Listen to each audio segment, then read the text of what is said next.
Welcome back to Pursuit of Justice. I am Harriet Hendel. On our last podcast, we spoke about causes of wrongful conviction and the issue of blind bias. Today, I'm going to change things up a little bit. I would like to include a segment every few programs where I recommend a movie or a book which ties into our theme of justice gone awry or justice denied. There are many movies which highlight stories of real people who got caught in the web of injustice, people, of course, who are innocent. There are also memoirs written by those who want to share their own experiences with our justice system.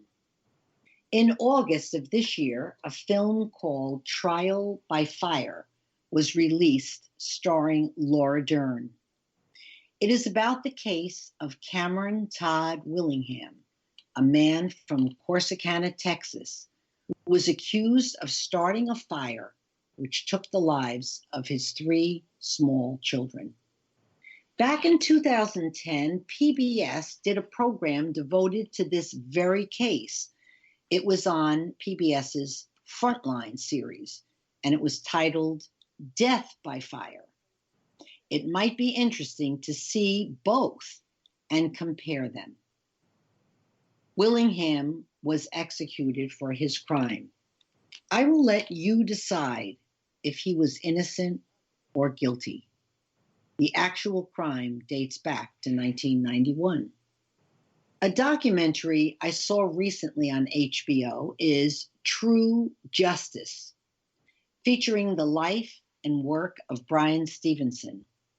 Stevenson founded Equal Justice Initiative in Montgomery, Alabama, an organization dedicated to helping people who cannot afford good legal representation. Most often, these people have been denied fair and just treatment in the legal system. Stevenson created the Legacy Museum in Montgomery, Alabama, a museum which tells the story of slavery and its impact today. Near the Legacy Museum is the National Memorial for Peace and Justice, which is also Bryan Stevenson's idea and creation. The nation's first memorial dedicated to our history of lynching. We know that 4,000 men, women, and children were lynched between 1877 and 1950. That number is far greater because thousands more were lynched but not recorded. In December of this year, Bryan Stevenson's best-selling book, Just Mercy, will be released as a movie starring Michael B. Jordan and Jamie Foxx. I have had the privilege and the great honor of meeting Mr. Stevenson 3 times when he was a keynote speaker at different events. He has a wonderful TED Talk that I recommend you look up, and the TED Talk is called We Need to Talk About an Injustice. I guess my listeners will conclude that Bryan Stevenson is someone I deeply admire. You'd be right about that.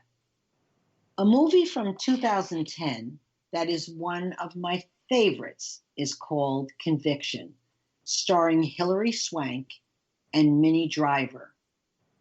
It is a true story about a sister and a brother, Betty Waters and her brother Kenny. Kenny was arrested and charged with murder. Betty doesn't even have a high school diploma, but she promises her brother that she will get a law degree and become his lawyer. I don't want to reveal anything more about the story, but it is riveting. If you are a fan of Hilary Swank, you know she puts her heart and her soul into a role. Hurricane is also a true story of Reuben Carter, played by Denzel Washington. It's another saga of wrongful conviction portrayed by the incredible Denzel. And that's an older film also. A new film which just came out is called Brian Banks. Banks was in high school in Long Beach, California, when a classmate falsely accused him of rape, destroying his dream of playing for the NFL. He went to prison, and 10 years later, the young woman revealed that she had fabricated the entire story. With help from the Innocence Project of California, Banks's case was overturned. I have not seen the film yet, but I did meet Brian Banks at a big fundraising event for the Innocence Project of Florida some years back. He was our keynote speaker for that event. On NBC during the first week of September, Lester Holt hosted two programs called Justice for All. He spent time at Angola Prison in Louisiana, occupying a cell for several days so he could experience prison firsthand. He did the second part of the program from Sing Sing Prison here in New York, inviting people like Brian Stevenson, Loretta Lynch, John Legend, and others to share their thoughts about our criminal justice system.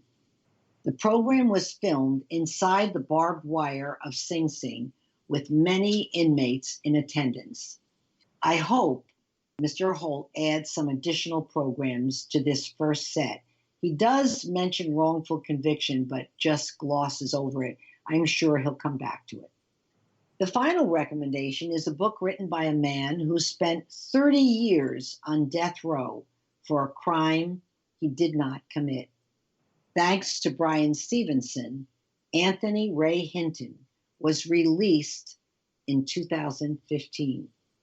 He is from Alabama, and not only did he not get one dime in compensation, but he never even got an apology.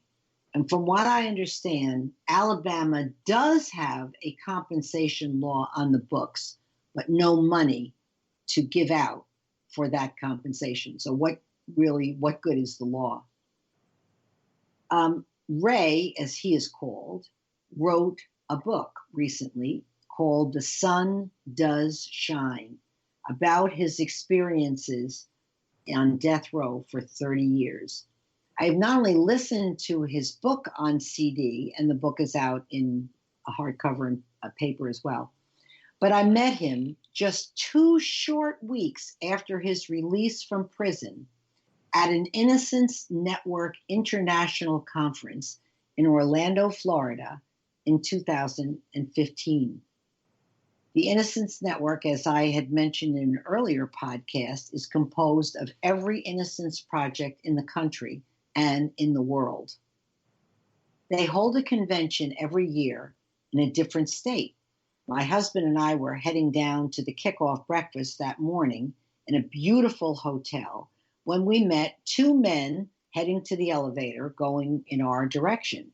We stopped to talk to them, and Ray explained that he had been free for only 14 days. I was speechless. All I could do was hug him and welcome him to the conference. I couldn't imagine how he must have felt among over 500 people attending the event, along with 125 exonerees. From what I could see, he had a great time. Ray is now doing a great deal of public speaking, and he is also featured in that HBO special I mentioned called True Justice about Brian Stevenson. I want to encourage those who are listening to find the movies and books I mentioned to add a dimension to the topics we will be discussing in the future. For our podcast in November, I hope to focus solely on one case, that of Nathan Myers and his uncle Clifford Williams, both from Florida. The two of them spent a total, each of them spent 43 years in prison as innocent men. Our project, the Innocence Project of Florida, in collaboration with the new Conviction Integrity Review Unit, managed to get their case overturned in March of this year. I have invited the exonerees and the state attorney to come on the program along with the director of the Conviction Integrity Unit. And before we wrap up today, I'd like to read parts of a column that I read and saved from the New York Times. It was written by Nicholas Kristof, and it was published June 16, 2019. Next to the column, it's a huge column, runs 1.5 pages, a full page of the Times and then another part on a different page. Next to that column is a picture of Mr. Myers and Mr. Williams hugging each other shortly after their exoneration. The title of the column is When We Kill. At the time of their exoneration, Mr. Williams was 76 and his nephew was 56. Mr. Williams had been given the death penalty for his crime, but in the ensuing years, the Florida Supreme Court had overturned his death sentence by a single vote way back in 1980, effectively giving him life in prison instead. And of course, I'm sure you're thinking, what if they hadn't done that? I am sure he would have been executed. So I want to quote from Nicholas Kristof. The death penalty has been applied to at least 222 crimes in the Anglo-American legal system, including marrying a Jew and stealing a rabbit. For a time in America, stealing grapes was punishable by death. So was witchcraft, as we know from the Salem witch trials. For centuries, executions were public affairs. The last public execution in the United States was in August of 1936 in Owensboro, Kentucky. Perhaps 20,000 people gathered to see a black man, Rainey Bethea, age 22, hanged for the rape and murder of a white woman. The carnival atmosphere and hanging parties led Kentucky to ban public executions, although public lynching did continue. Kristof goes on to examine the arguments for the death penalty. He makes the case for bias in choosing the death penalty over life without parole. Bias, he writes, is not just found in judges and prosecutors. In Washington state, researchers found juries were 4 times as likely to recommend a death sentence for a black defendant as for a similar white defendant. Justice is supposed to be blind. It is not supposed to be random. Today, the Supreme Court is caught in a bitter feud over the death penalty, with a conservative majority approving executions and fretting about unjustified delay in carrying them out, as Justice Neil Gorsuch put it in April. In her dissent in that case, Justice Sonia Sotomayor argued, quote, "There are higher values than ensuring that executions run on time," end of quote. The result of this division is the court is unlikely to constrain executions significantly. Yet there is some recognition the system is faulty and capital punishment is becoming more rare. In 1998, there were 295 death sentences in this country. In 2018, just 42. In California, which has the largest death row in the nation, Governor Gavin Newsom has bravely declared a moratorium on executions. Kristof reached out to Henry Cox III, who 4 decades ago prosecuted the case against Clifford Williams and won the death sentence. I figured, said Kristof, that he would see the issue of the death penalty differently, but he did not. In fact, he was relieved that 5 of the death sentences he won as a prosecutor, that none were ever carried out. Christoph has some additional things to say about the death penalty in this